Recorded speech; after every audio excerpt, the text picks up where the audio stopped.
Good afternoon. I want to thank everybody for joining us. My name is Olga Atamanova, and Ukraine Media Center Ukrinform starts its operation today. It's day 261 of our fight for freedom.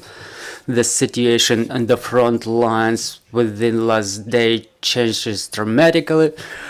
Our armed forces advance very actively and liberate our land. So today we prepared the following events for you. At 13 o'clock, we will have Sergei Khlan, deputy of Kherson Regional Council, join us, and we'll talk about the situation in Kherson region. At 14 o'clock, we will have Pavlo Kirilenko join us online. He's the head of Donetsk Regional Military Administration, and we'll talk about the situation in Donetsk region. Currently joining us is Taras Shevchenko, Deputy Minister of Culture and Information Policy of Ukraine, and we'll talk about the results of the ministry work in the information front. Mr. Taras, good afternoon, please.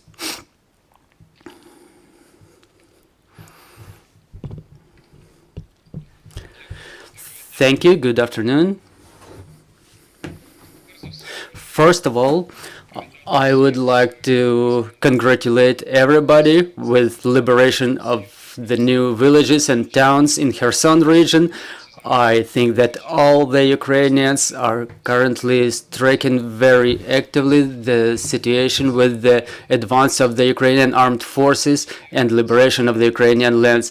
And after the liberation of these lands, one of the first tasks specifically of our ministry will be the return to these territories and part of MKIP region of the access of the Ukrainian citizens to the Ukrainian mass media by all means possible.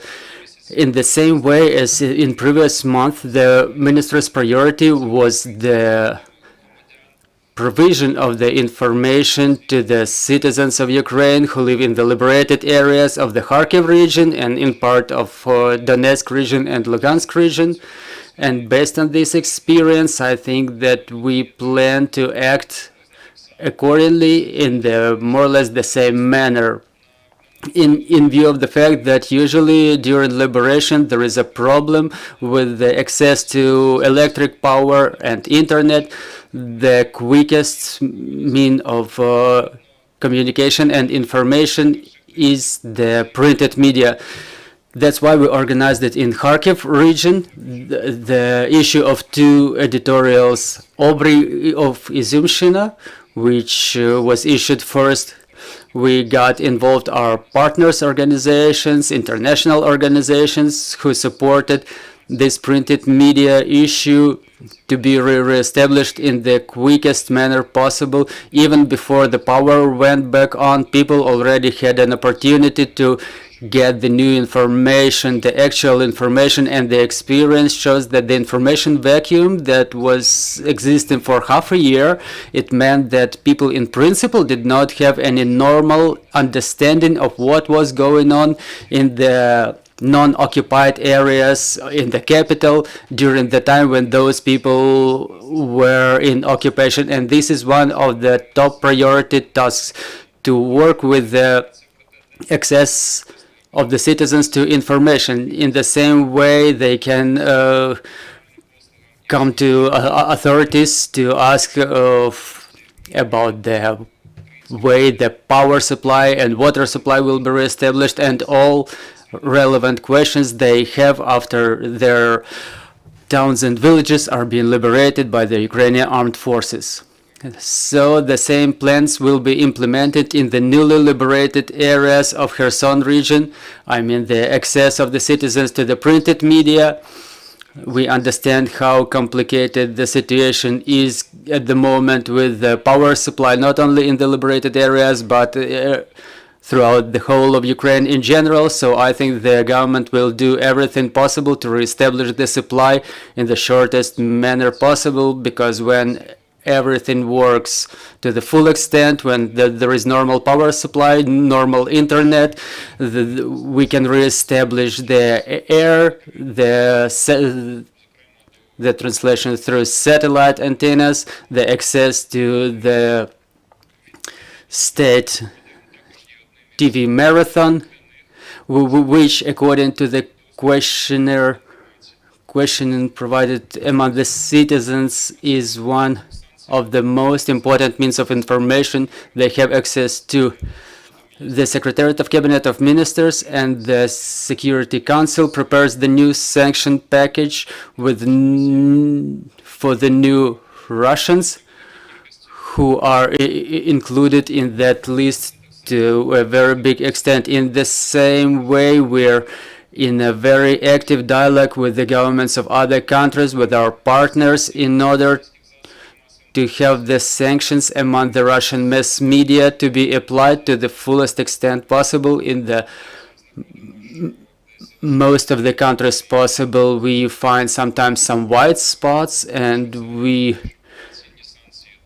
appeal to Switzerland, for example, recently, to have them apply the sanctions against Russia Today television channel in full in Switzerland.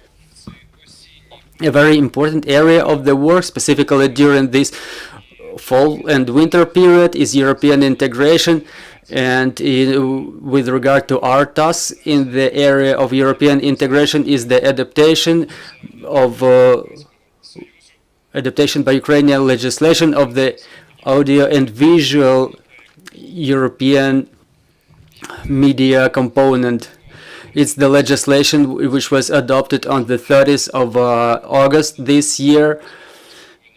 There were more than 2,500 amendments submitted to this law, and with bated breath we were waiting for the opinion of the Committee of the European Union, and we received them finally. And in my opinion, the comments we received are quite working and not so big in volume. I was expecting to see a lot more issues, and these days, together with the working group, with all our partners who are involved to a great extent, specifically National Council for Television and Radio Broadcasting, and representatives of the working groups from the civil society, non-government organizations, from the industry, in dialogue with the European experts, with the experts of European Commission, of European Council,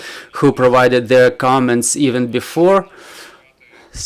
We all work together to work out to remove all the comments and remarks, and within the shortest terms possible.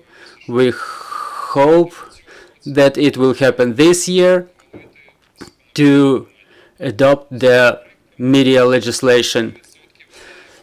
The draft law is not exhaustive 100% in terms of the issues related to the full implementation of audio-visual directive, because they don't touch the issues related to advertising legislation. Audio-visual directive has a small number of provisions on the advertising. They are not included in the media law. So we work on the changes to the amendments to the advertisement legislation to implement the audio-visual directive into Ukrainian legislation. To comply with all the requirements, Ukraine is facing on the way to full-fledged membership in the European Union. Our expert council on mitigation on the consequences of totalitarianism and Russification, who had a briefing a week ago in this hall. This week we had another meeting. It was a separate meeting where the Kiev Regional Administration officers were invited, and it was dedicated to the mitigation of the consequences of totalitarianism and Russification in the city of Kiev. However, within the last years, and even 30 years and 8 years, many things were done in Kiev. Still, there is some unfinished business. What was mostly emphasized during our last meeting and in recommendations adopted During this last meeting, the most attention was drawn to the monuments of Mykola Shores and General Vatutin in Mariinsky Park. The expert council recommended, and the municipal council agreed to that because they gave their comments right away during the meeting, that the monuments will be disassembled and relocated. Besides, Kyiv Municipal Council activated the work of its commission to list the objects which are subject to removal, different memorial boards, monuments, breast monuments, where there's attention was also brought to the breast monuments, chest monuments located in the university metro station. We submitted an application to the municipal council, and they agreed to remove some of them. Some of the city libraries are about to be renamed. It's the job of the municipal council, but our job is to bring their attention, to draw their attention to this issue, because for us the publication of the active citizens who write about this in their social media, not mandatorily they go to us directly, but monitoring the information space, we see it, we mark it, and we bring it up to the government level to adopt relevant resolutions. Many public libraries still bear the names, are still named after the Russians, which doesn't quite catch up with the modern reality. And we see a huge demand from the Ukrainian citizens for renaming, for removal of the monuments installed by the Russian regime, dedicated to some imperial personalities or Soviet personalities. Many things were done after 2014, but it turns out that there is still a big work to be done in this regard, which makes us and the municipal council to bring a lot of these objects to the field of public discussion with regard to removal or relocation. The next subject we continue working on, and which was developing within the last month, I want to remind you about the week of media literacy for the ministries. Since it's being headed by the minister Alexander Tkachenko, the subject of media literacy was identified as the top priority in terms of information security. You probably know we established the national project filter on media literacy, and having seen that in the international level there are weeks of media literacy no one was noticing in Ukraine previously.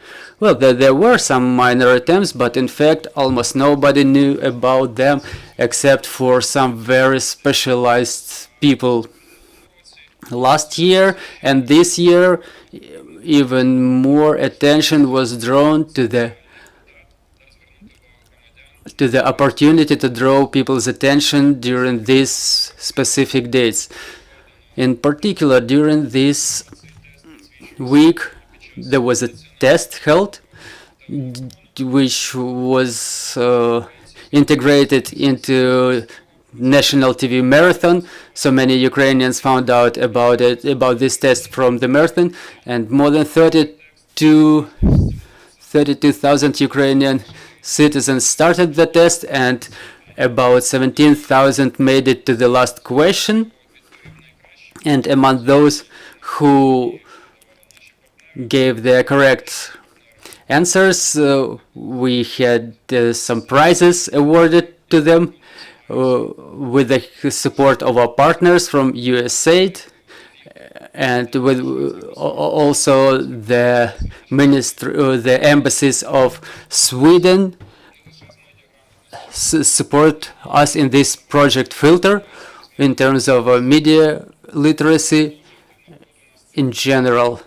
Our Center of Strategic Communications and Information Security, which is located quite close here in this area, so within the autumn period, apart from the main tasks fulfilled by the center in coordination with other government authorities, managing their Telegram channels, broadcasting information, much attention was paid to the education projects, development of different training courses for government officers, which may officially be integrated into the programs of the improvement of qualification of the government officers. There were trainings provided in the School of Disinformation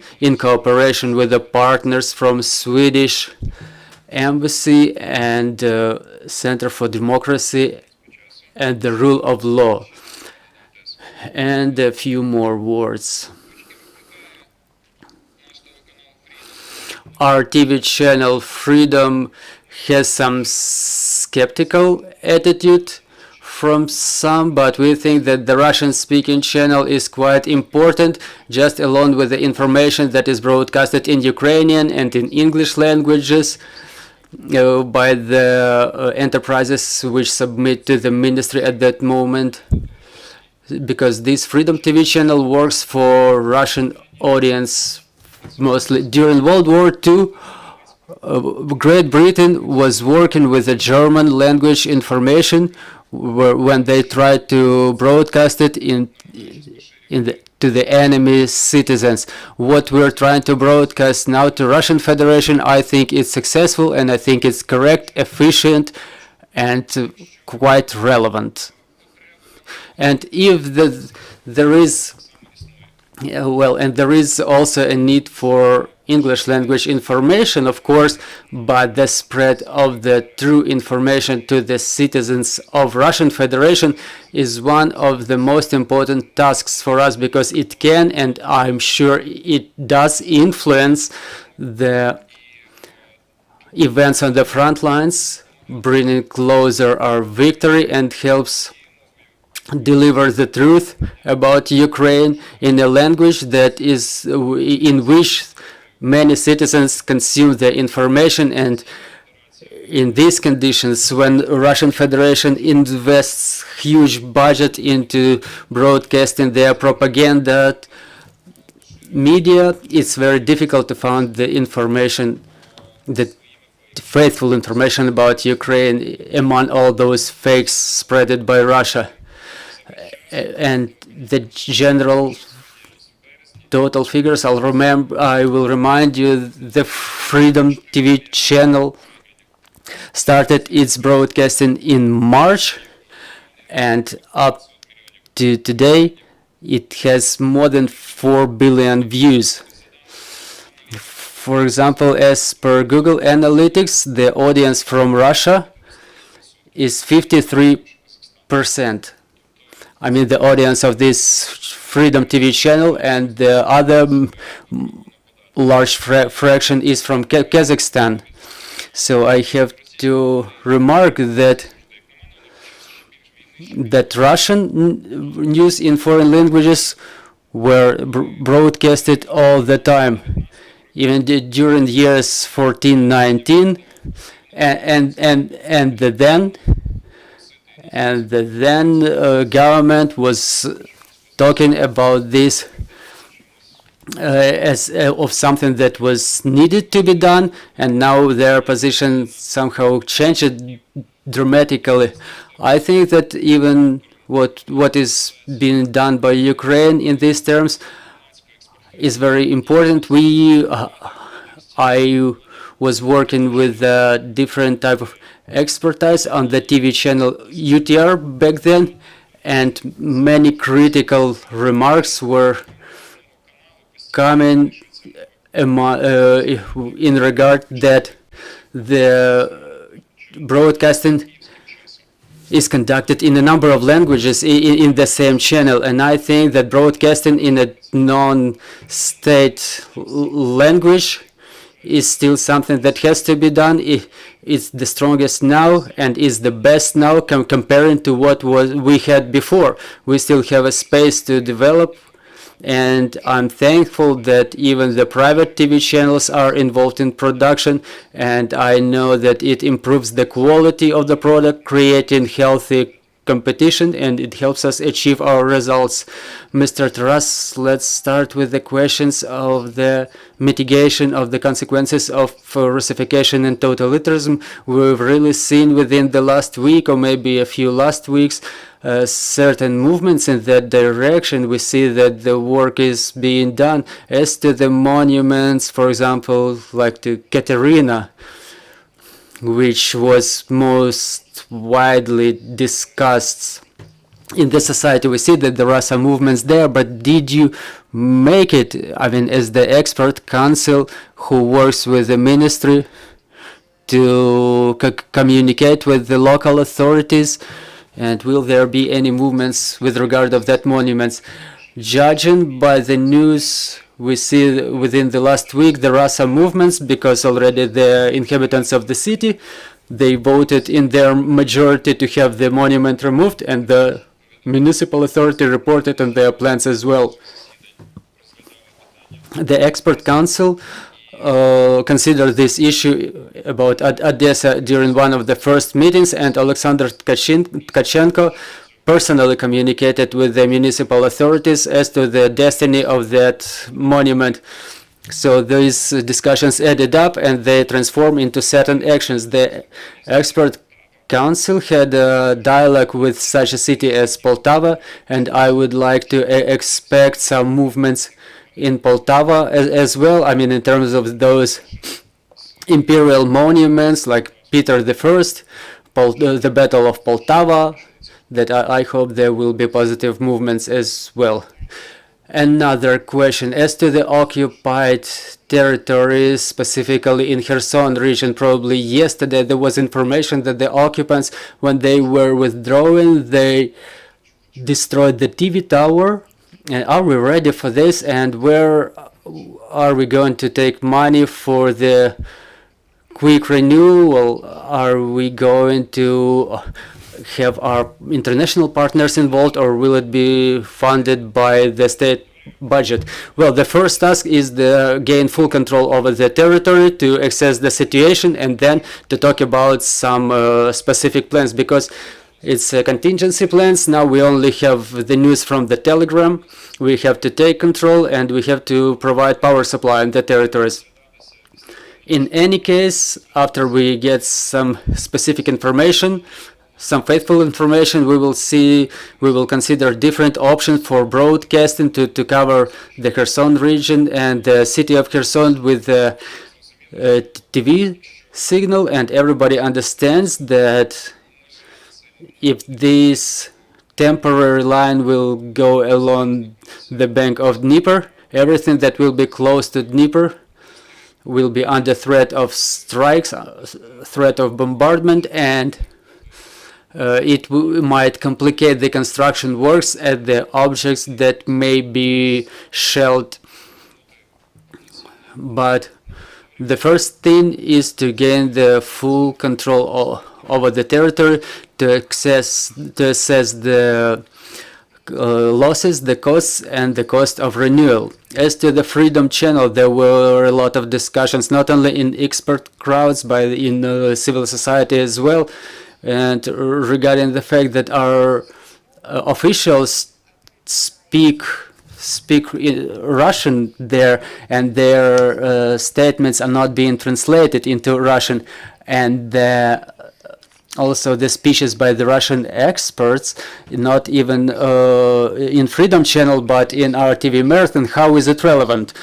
Well, first question, thank you for the question. First, when Ukrainian government officials speak Russian, when we've seen these critics in media, in expert publications, there was a discussion where the representatives of civil organizations invited to. I think it was happening back in June, July, and after that the approach was changed, and a part of the representatives of Ukrainian government, they speak Ukrainian with translation into Russian language. So we withdrew from that practice of speaking in Russian. Well, obviously it's broadcasted for Russian Federation first of all, but the argument for us was that the translation specifically shows that we have our language and we are different, so that Russians could not, at the level of their conscious or subconscious, think that everybody speaks only Russian here, because this is how it's showed on the channel. So some do speak Russian, but the majority speak Ukrainian with translation, with interpretation into Russian. So I don't see any more critics in this regard on this subject. So I think we corrected our policy in the right way. As to the involvement of the experts from Russian Federation, I think this approach is correct. If we want, and we do want, us to be watched first of all in Russia, we need to achieve this goal. We need to engage Russian experts to gain advantage on our side and to make use of it. We have to do it. Thank you, dear colleagues. Your questions, please. Vitaly Golod, Ukrinform. Mr. Taras, could you please tell us? You said there were the issue of 2 newspapers reestablished in the deoccupied areas, and as to the printing facilities, I know that these newspapers are being printed in central and western Ukraine, and then the newspapers are being brought there. So will the printing houses be rebuilt, the printing facilities be rebuilt? Thank you for the question. It's a part of the printing infrastructure that is being located in Kharkiv region, and it's a very significant part of it. One fraction of it was damaged, and I think it's right to mouth the right information about what was rebuilt and reestablished, so because the enemy can use this information to his advantage. Another question, as to the media legislation. In the journalist community, there are a lot of skeptics as to this, in terms of this legislation. How can it be adopted? Do you communicate with the national, for example, journalist trade union to discuss the implementation of this legislation? Yes, thank you. We cooperate with everybody. We communicate with everybody, with the representatives of the journalist union, and many journalists express their remarks or even protest in this regard. Almost all other public organizations, their position in this concern is quite soft. Even since my work in the journalist community, all the civil organizations in the media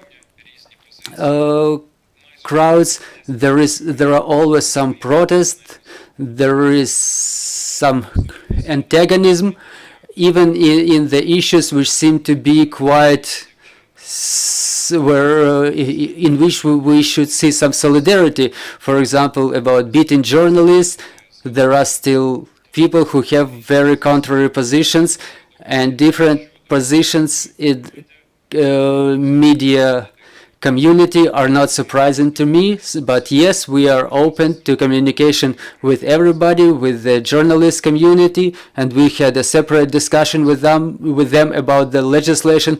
We want to have everybody express their opinion. It doesn't necessarily mean that all their opinions will be considered, but they all have to be expressed and heard by the government. That's what should be guaranteed by the state. Mr. Taras, another question as to the regional journalists. We understand that many of them had to leave from the from those areas which were temporarily occupied, and now that our armed forces are advancing very actively, we hope that the regional journalists will go back to their regions. Do you have any plans to re-establishment of their activity there? I mean, in terms of support of re-establishment of their activities there. Well, obviously, for example, in the case of Kherson, it will be more even sensible than in other regions, because it's the only regional center which was captured during this war, and within some short period it will get back under Ukrainian control, and we will give all support possible, including financial support. I know that our international partners who have grant funds to support journalist activities, and they may even in a more steady manner provide such kind of support, even with regard of the reestablishment of printed media in Kharkiv region. It was easier for us to coordinate it with international organizations to have those projects funded, and moreover, this media community asks for financing from the government, and my personal thought that the mechanisms developed by the international organizations are better and are more efficient and faster in terms of providing steady support. And maybe we will open Ukraine Media Center in Kherson as well. Mr. Taras, thank you very much for this conversation. I will remind you, we had Taras Shevchenko with us, the Deputy Minister of Culture and Information Policy. Our next briefing is at 1300, and we'll talk about the situation in Kherson region. Thank you, and glory to Ukraine. Thank you.